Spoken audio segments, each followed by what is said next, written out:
on va souhaiter calculer cette fameuse série arithmétique du type 1 plus 2 plus 3 plus 4, etc., etc.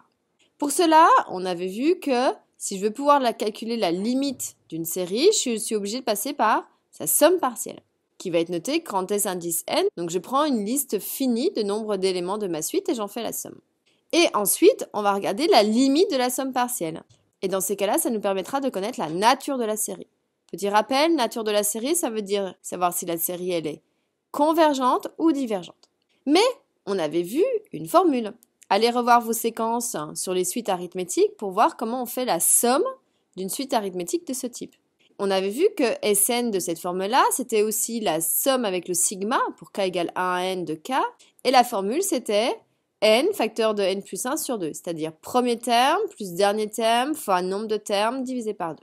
Donc on a dit tout à l'heure qu'on devait calculer la limite. Donc limite de Sn, ça veut dire que je vais calculer la limite de la formule que l'on a trouvée. Or, pour calculer cette limite, c'est n facteur de n plus 1 sur 2, donc c'est-à-dire un infini fois, donc n plus 1 c'est aussi l'infini, donc l'infini fois l'infini, l'infini, divisé par 2, ça fera l'infini.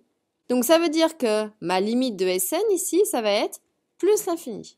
Or Sn, c'est la somme partielle de ma série, donc si mes sommes partielles tendent vers l'infini, ça voudra dire que ma série, elle va diverger.